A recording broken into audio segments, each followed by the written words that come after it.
sorry we're a couple minutes late. We are here for our September WNG CME activity, but we'll be talking about dysautonomia today. I was just connecting with our speaker, and we had a little bit of a echo problem, so we'll see if we have technical issues, but hopefully it'll be okay. So before I bring our speaker on, I just wanted to remind everyone, this is a CME activity. We'll be talking about POTS mostly and dysautonomia. And as always, make sure, or we want to thank our sponsor, the American Physician Institute, for the CME. You can go on their website after the activity, watch it again, and do the quiz and get CME points. And this is interactive, so if you have any questions as you are watching, please type in questions in your comments, and we can see and hopefully get to it in real time. So let me invite our speaker for today. Okay, I hope you see my nice brain paintings. So I haven't yet. All right. Hi, Lana. How are you? Hi, how are you? Thank you for having me. Wonderful. Yeah. So for me, the echo is a bit of a problem, but people maybe comment if they hear us okay. Sure. So I'm still people watching right now, so please write in the comments if the sound is okay for you. That would be very helpful. And Lana, maybe you can go ahead and introduce yourself. Okay. So my name is Svetlana Bleachstein. I'm a neurologist specializing in autonomic disorders. So I see patients with all types of dysautonomia. Today we'll be talking about POTS, which is the most common one, postural orthostatic tachycardia syndrome. Of course, there are other forms. We all know familial dysautonomia, which is genetic type, and there are also Sorry to interrupt you. Can you actually try to put your headphones on? It seems like people do have a problem understanding it. Okay, let me try this. 1 second.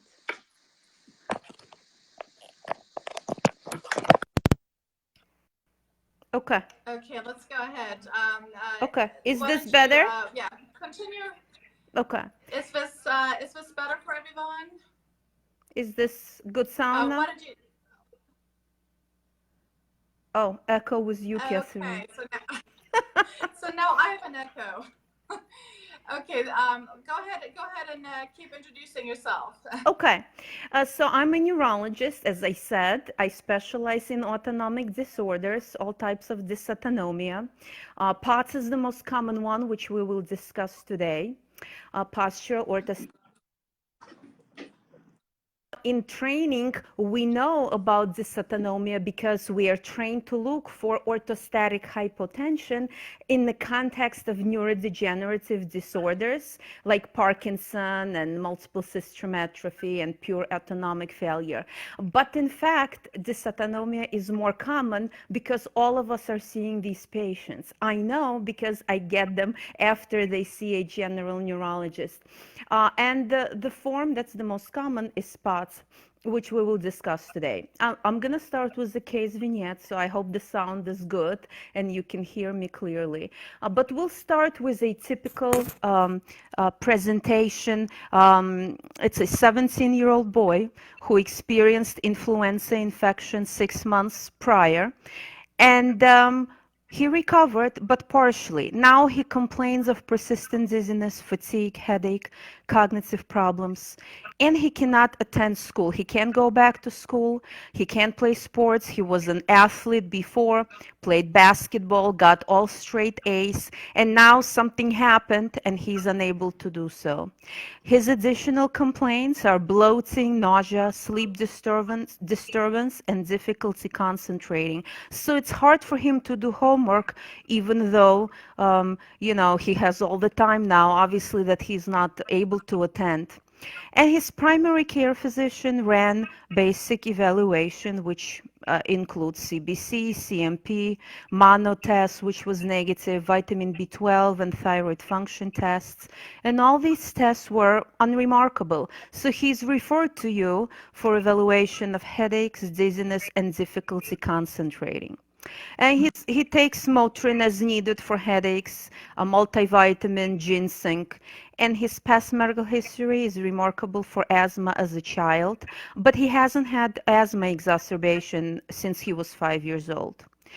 And so on further questioning, you ask him about whether he's depressed or anxious. He says he's very frustrated, but otherwise he's never had any episodes of depression or anxiety in the past. He's very bothered by his symptoms and the fact that he can't go to school.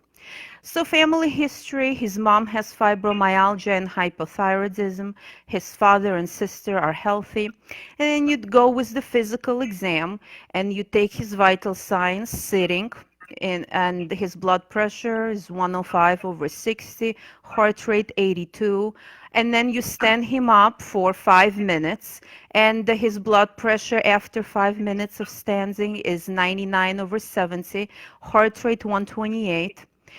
He complains of being dizzy, and you notice that his feet actually turn color. They're no longer white, but kind of purplish blue.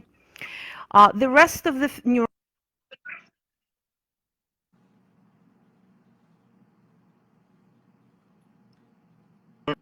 are all normal. So that's your patient.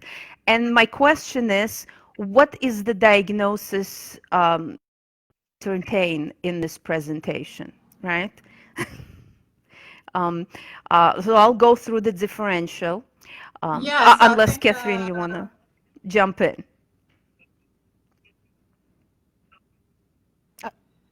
yeah, people can type in comments, but I think we probably gave it away with the title of our talk for today. So Right, right. so right, so obviously someone with Yeah. So without knowing where I'm, overshadowed right, resource. without knowing where I'm going with this, of course, we have to see what could it be. Right. So he has daily headaches. Is it tension headaches? Are these migraine headaches? Is this chronic daily headache? He has this dizziness, which is quite disabling to him. Is this persistent postural perceptual dizziness disorder? Right. And then is he depressed? Could be. Is this chronic fatigue syndrome? We'll talk about that more. Is this functional neurologic disorder? So the answer is, of course, we gave it away, is spots. How did you arrive at this diagnosis? Well, there were some clues, right? There was some clues in the history because he presents with dizziness, headaches, and cognitive disturbance, and he cannot attend, which is always a clue to me, my patients. I always ask, well, what's the reason, right? Because I'm trying to figure out, are they anxious about school? Does school make them make their anxiety worse? And a lot of the time you'll hear, well, I am very dizzy, or I feel like I'm gonna pass out, or the overstimulation really bothers me. I have a headache, nausea, and really can't concentrate. Those are the clues usually from teenagers or students. There were other clues there, right? We notice on the neurologic exam, we do orthostatic vital signs, right? Which is very important to the point that now, you know, the American Autonomic Society recognizes that neurologists almost need to put their reflex hammer down and do vital signs in the supine and standing position in certain patients. So we have the postural tachycardia on his exam. And then we have blood pooling. How do we know? Well, we look at his feet. Suddenly, when he's standing, they look weird color. Purple red is because blood is pooling to the lower extremities, which is one of the signs you can kind of see. And the patient, very importantly, reports to us that he's dizzy in this 5 minutes of standing. So there are some clues. What do you get next? Go ahead, Catherine. So I was just going to ask, since you mentioned the blood pressure after 5 minutes, is that the standard? And then secondly, I think for many of us who not routinely see patients with autonomic disorders, there's always a question: is this a primary problem, or is he just deconditioned from sitting at home and is orthostatic in that Yes, I'm context? very glad you asked, and deconditioning will come up in our later on in the discussion.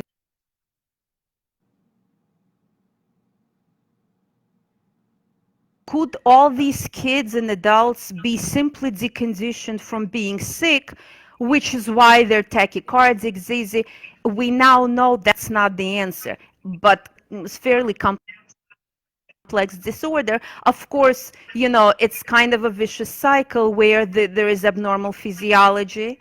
Patients are not moving much, maybe they're laying down too much. They can become secondary deconditioned. So deconditioning may factor as a consequences, but is not going to be the cause of him being unable to attend school. How do you make the distinction? Okay, we'll talk about it. Great. Yeah, it's because, and I'm running ahead of myself, but a few years ago, there was an excellent study out of Harvard. And those studies came from the invasive cardiopulmonary labs. They essentially took patients like that and those who couldn't exercise, they couldn't be active, right? They couldn't recondition, so to speak. And they ran invasive cardiopulmonary tests that showed specific abnormalities, specifically the filling pressure in the right atrium. Instead of being a high filling pressure, that is inherent to deconditioned patients, sedentary. It was a low feeling pressure.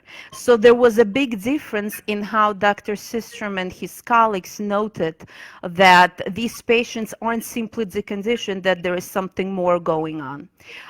So moving right along with this patient of ours, 17 years old, right? So what is POTS? What is dysautonomia? Dysautonomia, of course, is an umbrella term, and it encompasses all autonomic disorders that we know: familial dysautonomia, MSA, neurogenic orthostatic hypotension, central dysautonomia that can occur in patients in the ICU or with head injuries or with brain hemorrhages. And then we have POTS and cardiogenic syncope, the most common forms that we see in the neurology office. You mentioned definition of 5 minutes of standing. That's just me trying to be quick, right? So 5 minutes, I say, well, maybe it's good enough. Technically, it's supposed to be 10 minutes. So how is POTS defined? It's defined by an increase in heart rate of at least 30 beats per minute from supine to standing within 10 minutes of tilt or a stand test that we do. Okay, or there is an absolute heart rate of at least 120 beats per minute. So let's say somebody is very athletic like him, all right, his resting heart rate is probably in the 50s, right? And if all we see is 95 on standing, that should be a clue to us that he may satisfy the diagnostic criteria for POTS. Another key feature is that there are people out there who will demonstrate postural tachycardia on exam or even on a tilt table test, but they will be entirely asymptomatic. Again, they would not fulfill the definition of POTS because this criteria requires symptoms of the orthostatic intolerance, right? And those are your symptoms of presyncope: dizziness, lightheadedness, feeling like you're going to pass out. But there are more symptoms. Non-standard that we don't think about would be the nausea. Right? You tell the kids and suddenly they say, I'm very nauseous. And that's part of their presyncope. Or there is an orthostatic headache. Or there is an orthostatic neck pain. Heavy legs. Oftentimes the patients, wow, my legs feel like lead. Or it would be numbness or tingling or burning pain. So all kinds of symptoms may occur, and they may sound weird if you don't know what to look for. You may think, wow, how can how can he have abdominal pain and a tilt when it's just, we're looking for blood pressure and heart rate. So it's always kind of more nuanced than simply orthostatic dizziness or orthostatic palpitation. Okay. So you're kind of encouraging us to really listen to a patient and look for not just the dizziness, the lightheadedness, but other symptoms. Yeah, anything So, that's yeah. positional, right? If they say, I have this horrible nausea, I lay down, I felt better. Or even a headache, orthostatic headache. The headache was awful, I lay down, I felt a lot better. Of course, our migraine patients can say the same thing. So there is that comorbidity. So why does this happen? I know you wanted to touch a bit on pathophysiology, and you already alluded there's primary and secondary causes, but let's maybe talk a bit about why do people get this? How do you think about it? Okay. So pathophysiology is also not not straightforward, right? There is no. We're not doing an easy topic today. Yes, exactly, exactly. So the mechanisms are variable and can include the following: neuropathic changes. About 50% of patients with spots have small fiber neuropathy, evidenced on a skin biopsy or QSART autonomic function test. That's very important to know. There is also hypovolemia.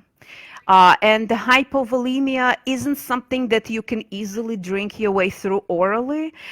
We think it's a central process, or it's an abnormality in the renin, angiotensin, aldosterone system, and the Vanderbilt group has shown these abnormalities in patients with spots.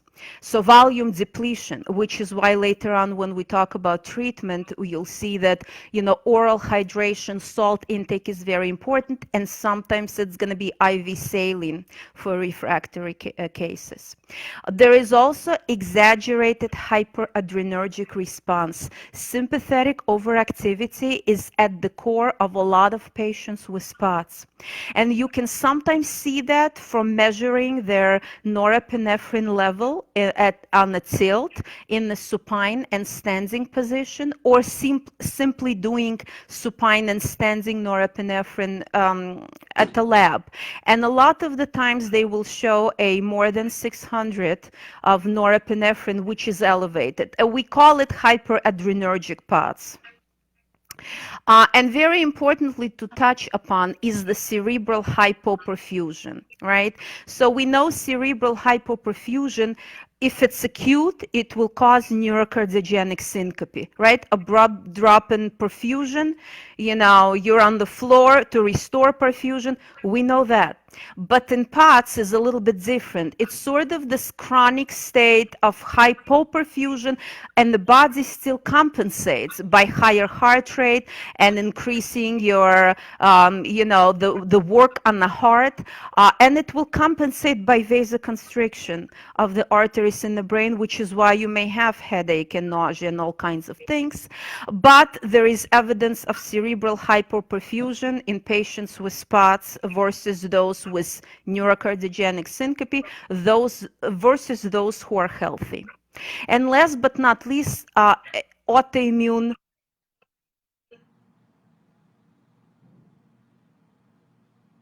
Sorry, you're breaking up here for a second. Can you hear me?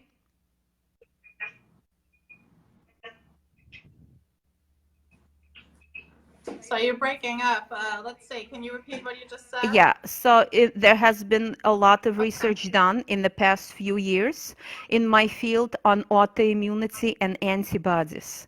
And the antibodies that are important to mention, the first discovered was ganglionic acetylcholine receptor antibody. So it's the acetylcholine, not the myasthenic kind, but the one that's located in the autonomic ganglia. You can test for it. Quest does them now, but it's part of the autoimmune dysautonomia panel that you can order on your patient that goes to Mayo Clinic Rochester lab. You have to do a prior authorization sometimes on insurance, but it can be done. That's the first antibody identified in patients with spots. Of course, those are low level.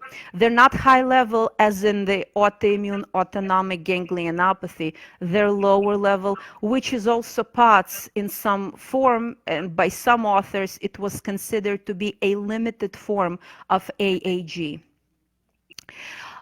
Subsequently, there are other antibodies that have been discovered more recently, and those are very important. Those are the alpha-1 adrenergic receptor antibodies, the one that's on the vascular system and serves to vasoconstrict when we experience orthostatic stress. Beta 1, beta 2 adrenergic receptors antibodies have also been found.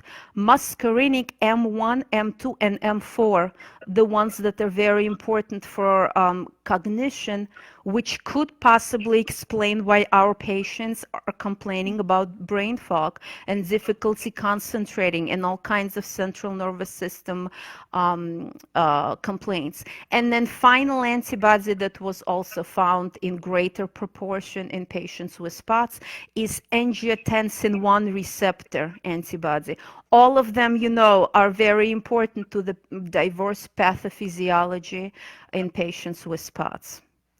Um, Interesting. Yeah.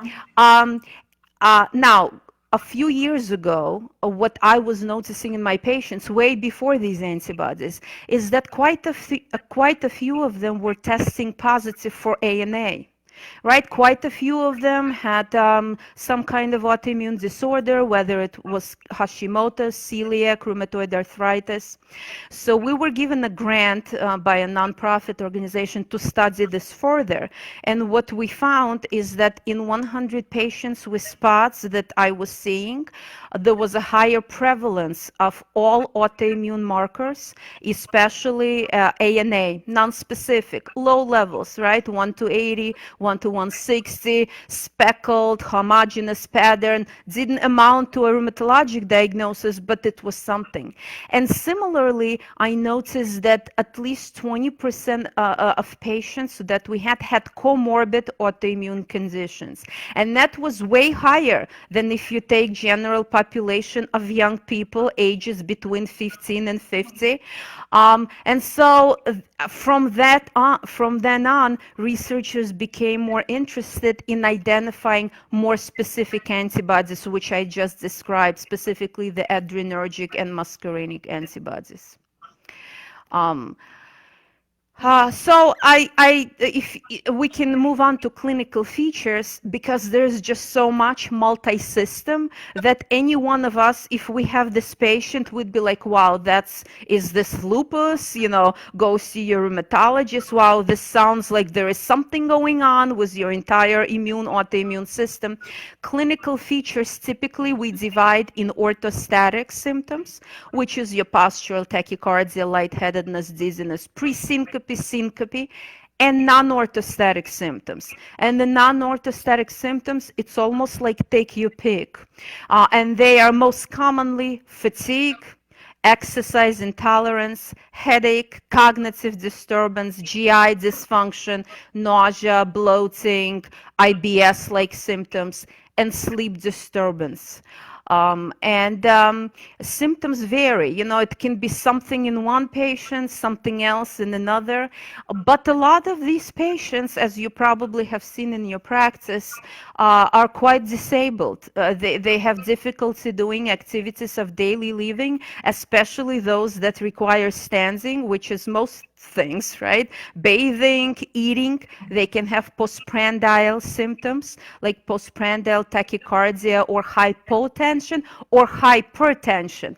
Everything is unstable, blood pressure and heart rate both. And at least 25% of patients are unable to work or attend school. So disability is quite high, which is why oftentimes I need to help my patients, with that aspect, because they can't really work. They can't, a lot of them can't do 40-hour work week because of orthostatic and non-orthostatic symptoms. Previously at Mayo Clinic and Vanderbilt, studies have shown that in some patients, disability can be as severe as those of congestive heart failure patients or those with chronic obstructive pulmonary disease. Yeah, so you mentioned a lot of different symptoms and a lot of possible mechanisms. So when we see someone in the clinic where we suspect this, what is the standard workup? What is the workup you would recommend? Right. So the first thing I recommend is listening for certain clues, like, for example, I was standing in line trying to pay for my groceries, and I just felt so sick I had to sit down, or I almost passed out. Presyncope is a very common feature in patients with spots. They can also pass out, but most patients don't. At least 75% of patients with spots never pass out, which makes it hard, right? Because you start thinking, well, they don't pass out. Their blood pressure is holding. They don't show orthostatic hypotension, just the tachycardia. Why can't they stand? And it's because of the system of orthostatic intolerance. So you hear the clues, and then you hear things like, I lay down for 30 minutes or 60 minutes, I felt much better. They're gonna, regain some of that upon supine position. And then you go through the physical exam, which is gonna be your orthostatics, and it's also going to be your sensory exam, because remember, 50% will have small fiber neuropathy. So you're going to go through your sensation, light touch, and of course, it's not large fibers, it's the small. So temperature. A lot of the times, if you apply cold to their lower extremities, they will feel it they will feel less cold than if you go up to their knee level. So looking for that, for those things. But mostly the exam is going to be unremarkable. Uh-huh. Large pupils, right? Pupils that don't dilate well, right? You apply the light and it's going to be kind of partially, that's a sign of sympathetic overactivity. So that's another clue that I typically get from the exam. And then you please refer them for a tilt table test, because even though we recommend standing test at the doctor's office, it's not as accurate. And like, where do we get the time to do that on all of the patients, right? So a tilt table test is available everywhere. And then we also have autonomic labs in certain areas of the country. Unfortunately, not as many as we need. But I would certainly, certain conditions, I would refer them for full autonomic function tests, which test, your adrenergic, cardiovagal, and pseudomotor system. Okay. So then you already talked about the blood pressure and heart rate criteria for diagnosis. So maybe we can shift a little bit from diagnosis to treatment. So now you did suspect, or you did diagnose some of the POTS. What is going to be your next step? Right. So the next step would be great if we can also look for associated or underlying conditions. Now that we've identified what can be causing this. So small fiber neuropathy, 50%, migraine and other headaches are also a very common comorbidity, 40%. Ehlers-Danlos syndrome, right? Hypermobile time. What is EDS? EDS is a genetic disorder of collagen. That is actually quite prevalent in general population, especially if it's a benign hypermobile type. And all you can have is some joint pain, right? Some joint popping, crack, crack, pop, dislocations, and maybe migraines. But EDS is prevalent in our patient population. At least 20 to 30% have it. I screen them, of course, I don't POTS expect, patient. yeah, in POTS patient. I screen them with Beitan's score. I don't expect everyone to do that, but to be on the lookout. And if you ask, do you have joint pain? Because joint pain isn't a very common feature of just POTS, but if they say, I have horrible joint pain, or my joint pop, or, they've had, they're 25 and they had 3 hip and knee surgeries, that's a clue of joint hypermobility. Mast cell activation syndrome is another common comorbidity in our patients that happens in 20% of patients. And what to look there for, mast cells are very important in activating allergic and immune response of the body by releasing mediators such as histamine, bradykinin, and all other ones. And if you hear your patients with spots say, I am reacting to food, I'm very sensitive to smells, I am sensitive to dyes, they typically have a problem with taking medications, because not that they react to the active ingredient, they react to excipients and dyes. And that's a big problem that we're going to get in a second with treatment. At least 20% of patients with spots have chronic fatigue syndrome label. And I say label is because essentially, as you know, it's a not very objective diagnosis and just a label to say you have fatigue, you can't function. But we argue in our field is that we have to do better than just label these patients with chronic fatigue syndrome or fibromyalgia, that we have to look for POTS, we have to look for neurocardiogenic syncope, small fiber neuropathy, Ehlers-Danlos syndrome, and a lot of the times we do identify those. Autoimmune disorders, as I said, at least 20% have them. And then irritable bowel syndrome is also quite common. IBS occurs in 30% of patients with spots. So we get to treatment. And So, sorry to interrupt you. So, with the IBS, do you think that in these patients is actually also a misdiagnosis in a way, and they maybe having gastroparesis and things like that? absolutely, absolutely, as you mentioned. They maybe have this another label, IBS, but motility disorders are very common in our patients. And that includes, as you said, gastroparesis, delayed gastric emptying, but also can be rapid gastric emptying. And it could be a dysmotility in the colon, where they have severe constipation. And if you test them in certain labs around the country, again, not every institution has those labs, you will identify that their colon isn't moving. So everything is stable, steady, and they can have delayed gastric emptying up on top in the stomach and then rapid in the bowels. It can be quite messy. So therapy traditionally we divide it in non-pharmacologic approach and pharmacologic approach. And non-pharmacologic approach, I think most people, most doctors are aware that we ask them to drink at least 2 liters of fluids per day.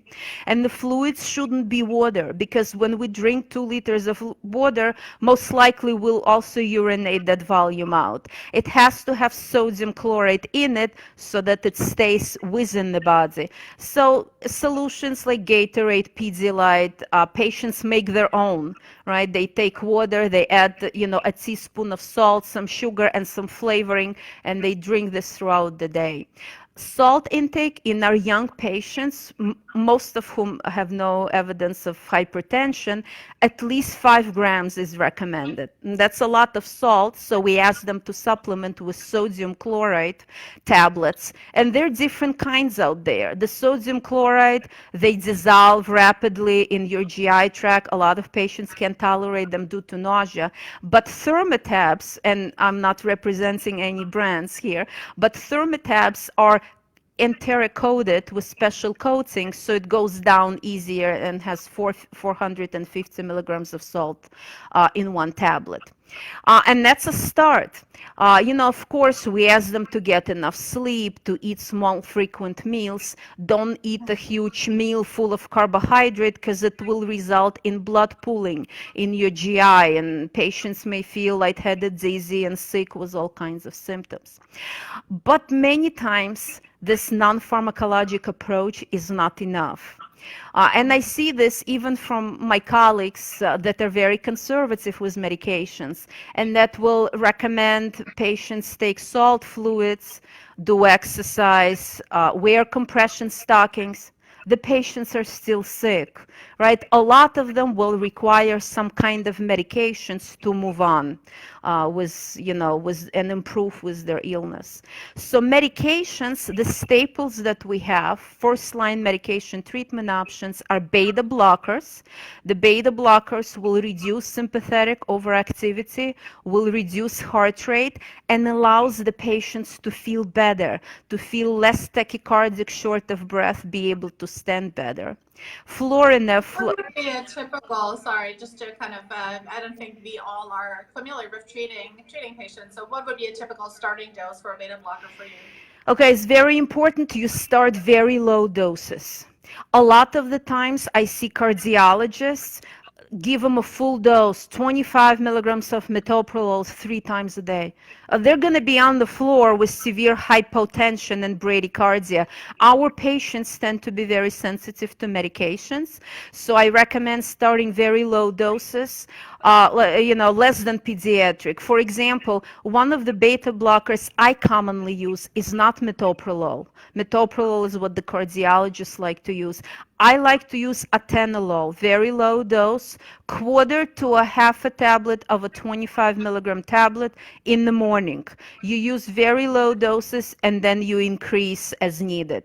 And another good beta blocker for us in neurology is propranolol. You use 5 milligrams twice a day to start with, and then you increase as needed. And they're also good for headaches.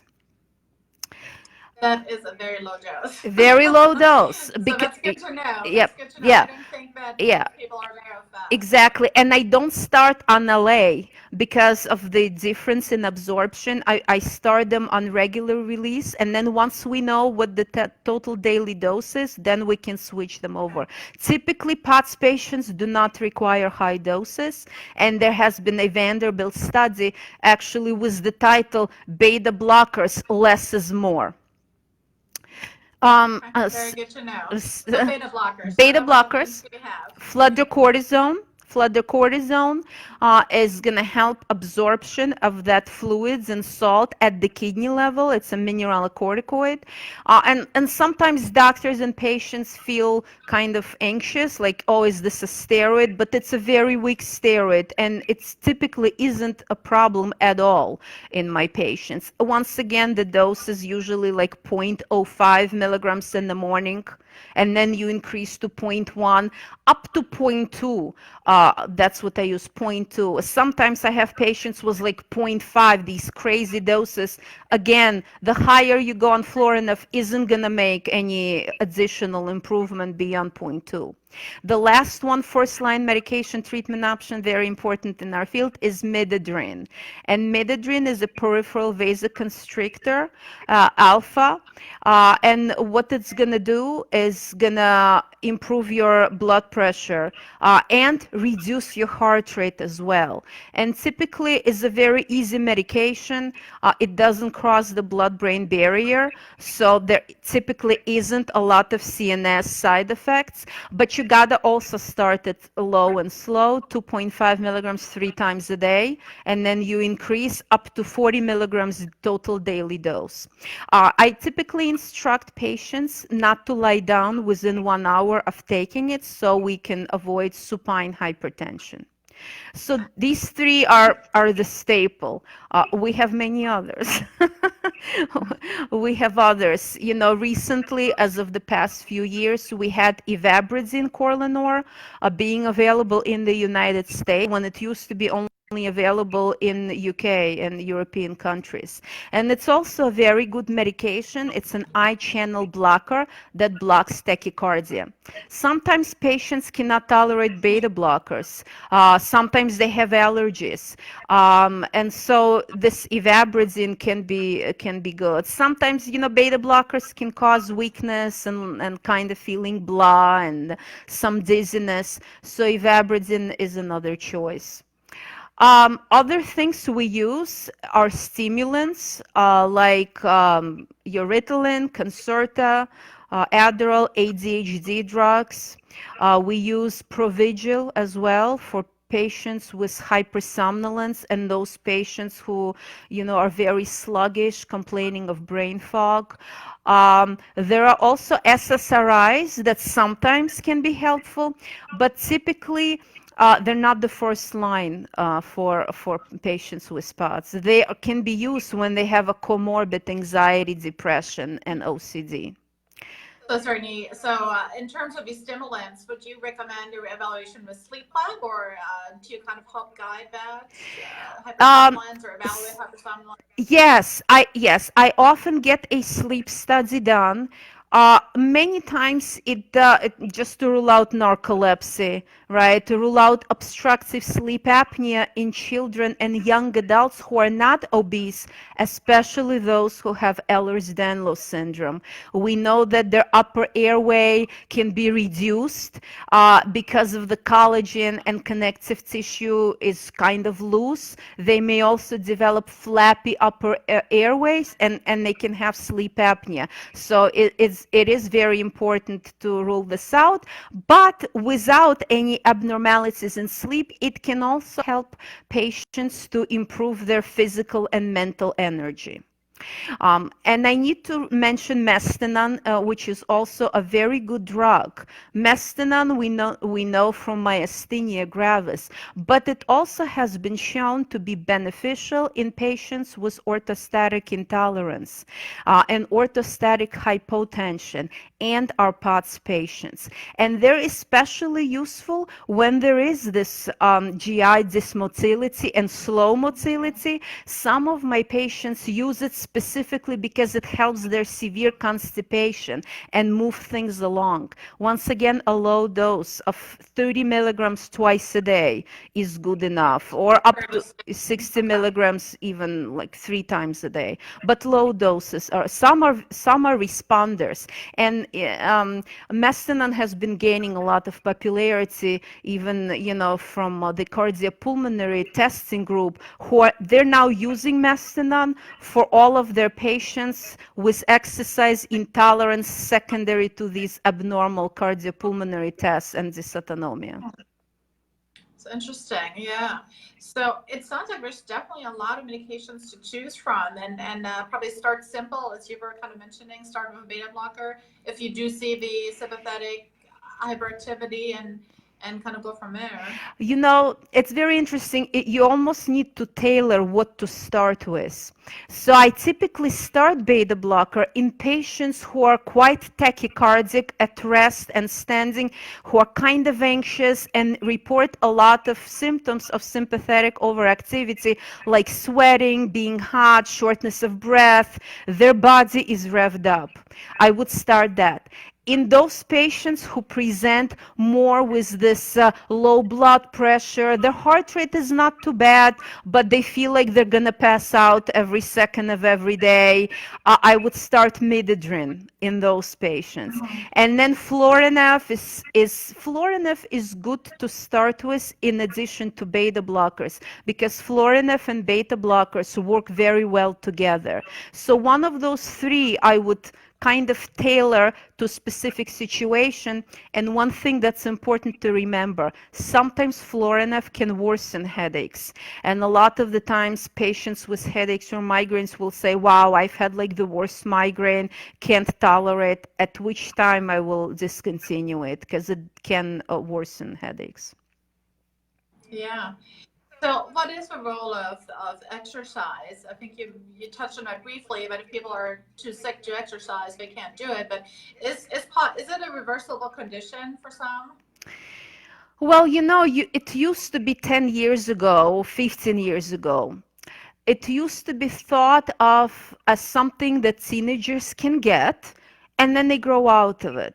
So some of our colleagues would say, yes, this is bad POTS, but when they get to college, they feel a lot better. Well, the real story wasn't so great, because what we were seeing is that true, some people would do quite well in college, only to feel worse in their late 20s or early 30s, or when they give birth. Postpartum onset of POTS is quite common. So a second follow-up study showed that only about 50% of patients improve like 10 years out, and about 20% get worse. So I tend to explain to my patients that you should view this as a chronic illness that comes and goes, that can get better and that can get worse.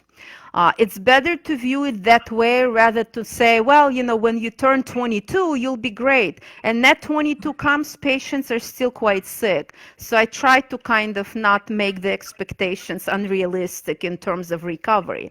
But it's true that some people will have a monophasic course, meaning, let's say they had a bad virus, right? And they had the horrible POTS, they couldn't attend school for a year or two, and then suddenly they feel better, they can function. In a certain percentage of cases, it would be the case. But in a lot of patients, this won't be their story, especially those with Ehlers-Danlos syndrome.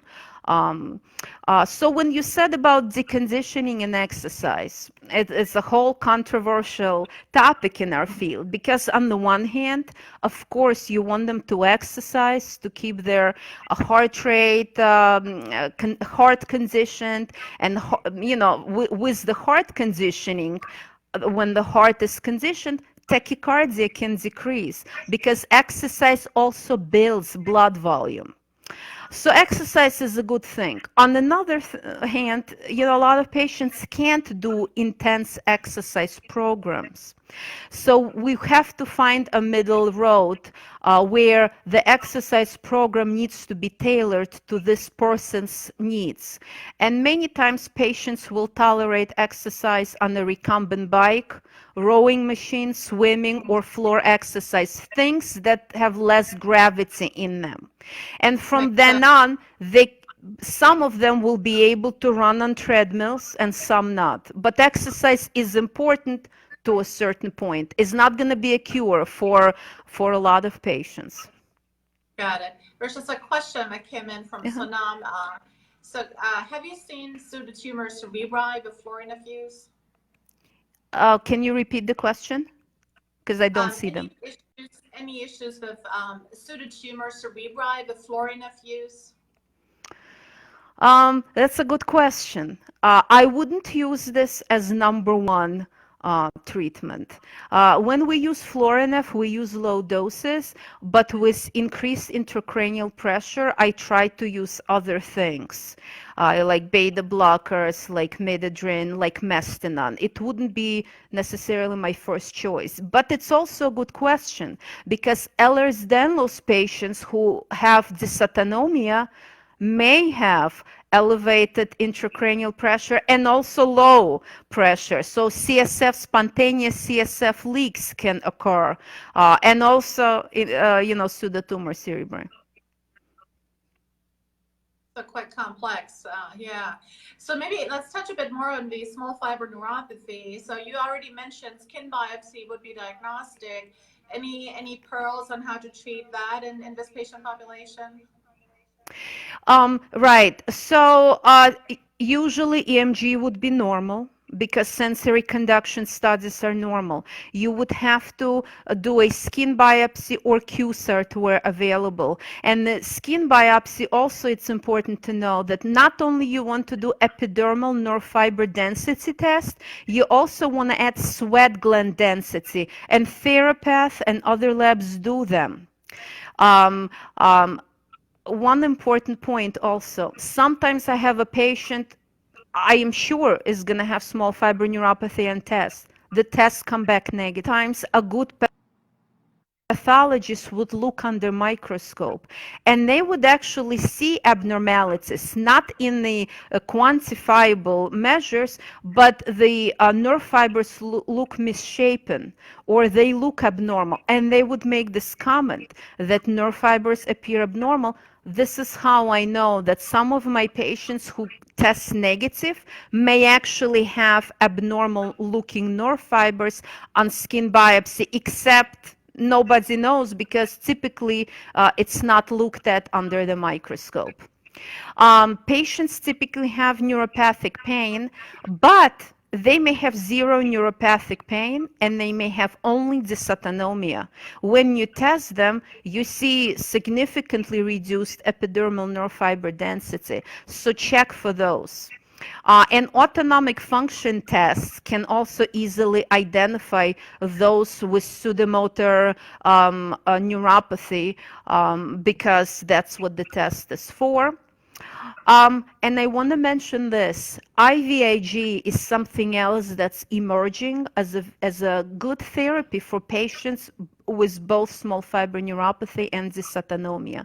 There are case series in the United States of physicians, neurologists who have used IVIG with very good results, and they see at least 70% improvement in their patients. And Oaklander out in Harvard is using IVIG in her pediatric population with widespread body pain. Whoever was, labeled with fibromyalgia, and she's seeing very good results with IVIG. Right now, there are clinical trials of IVIG for small fiber neuropathy in Europe. So, and also there are clinical trials of IVIG for POTS here ongoing. So we'll see what they show. So just to clarify, so this is not currently an approved treatment, but it's under investigation, under trials. Um, it's not FDA approved. But we use it in refractory cases. And I have oftentimes, Okay. So written off-label, yeah. off-label to the insurance companies so that they can authorize, and Sure. they do on certain, especially those with autoimmune markers, whether it's, ANA or anti-GAD antibody or a few oligoclonal bands in the CSF. If there is evidence of dysautonomia, small fiber neuropathy, and some autoimmune markers, it can be approved on a case-by-case basis. Got it. Yeah. Well, very interesting. So maybe to kind of touch on another topic, I think we had talked a bit about sometimes these people might be misdiagnosed with functional disorders or Yeah. might not be taken real serious. So can you kind of comment on that or? Sure. So, there has been a lot of talk. Is it functional? Is it just anxiety? Because there's, sympathetic overactivity is also part of anxiety. And the answer is no to both. And I'll briefly, in the remaining time, I'll tell you why. Is because first, when you put anxious patients on a tilt table test, their tilt table test is expected to be normal. They have anxiety whether it's laying down, sitting down, or standing up. So we have objective tests, small fiber neuropathy, orthostatic tachycardia. Additionally, when we treat patients like that with SSRIs, which is quite common because they enter primary care, a primary care physician doesn't know what to do. They say, well, maybe you're anxious, depressed, here is SSRI. A lot of the times, SSRIs do not work. Okay, what does work is treatment for POTS. CBT, can be useful because it's hard to cope with this disorder, but CBT is not a cure, it's only adjunct therapy. We know that there is consensus criteria, objective testing. There are now antibodies that fit in with the profile of this disorder. So now, can patients with spots develop anxiety, depression, OCD, and functional neurologic disorder? Of course, these can be comorbid because patients get so sick and stuck, in this pattern of illness. They cannot function, they cannot go to school or work or travel or have fun. There may be secondary component which absolutely needs to be addressed. Very good. I think it's very useful, and it's also helpful to kind of realize, you can't just put everything in one basket, right? And you can have comorbidity of several diagnoses. So very good. So yeah, I was gonna see if anyone else has questions from the group. Someone else is asking about diagnostic criteria. So we did cover that already, and I'm gonna say I know this is a complex topic. I will actually post some reference articles in our files, which you gracefully provided to me. So we will, if anyone wants to really dig in this topic more and read up more about it, we'll have some reference articles. So yeah, any other questions, please type in the comments now. So otherwise, you can maybe leave us with some kind of take-home points of what every neurologist should know about POTS. So POTS is a autonomic nervous system disorder with typical clinical features. orthostatic intolerance, okay, exercise intolerance, fatigue, and objective evidence of heart rate elevation by at least 30 beats per minute from supine to standing on a tilt table test or a standing test. POTS is often misdiagnosed with anxiety disorders by primary care physicians, by us. We often misdiagnose.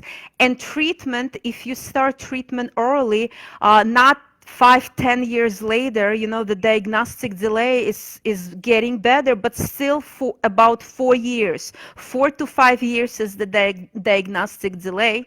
The treatment often is very helpful. Patients can resume their activities and be less sick and less debilitated for it. Look for POTS in patients with chronic migraine headaches whose migraines are well controlled, but they're still not functioning because they're dizzy, lightheaded, or very fatigued. This is our realm, so to speak. Also look for POTS and other forms of dysautonomia in patients with Sjogren's, celiac, rheumatoid arthritis, lupus, who are not feeling well even though their rheumatologist said that their disease is not active. They would have similar dizziness, lightheadedness, fatigue, brain fog, and can't function. Those are the ones that we see and can identify POTS and small fiber neuropathy and treat accordingly. Okay, very good. Yeah, we had two more questions. I think the first question, what tests can a general neurologist do? I think we definitely already covered that, especially the tilt table. But can you maybe comment on good websites for patient support? Yes, it's very important too. And online support groups can have a wealth of information. I am part of several. I am on medical advisory board for Dysautonomia International. I am also part, and they have a lot of information that's checked by physicians.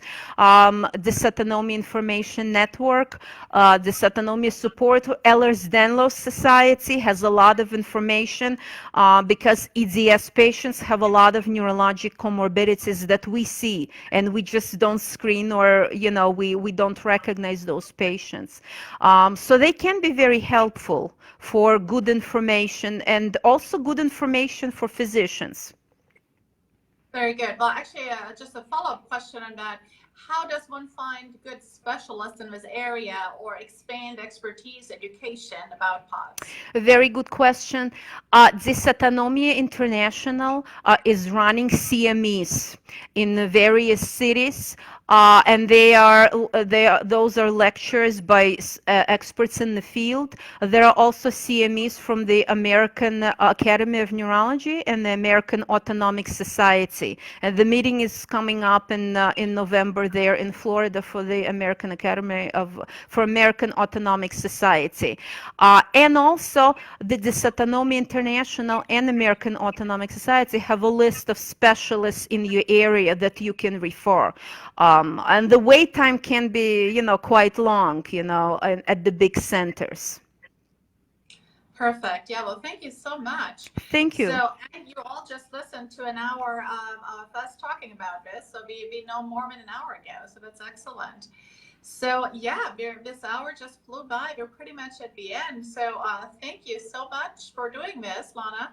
And as I mentioned, I will provide the reference articles in our folder for the double G CME. Sorry, I'm kind of a tongue breaker here.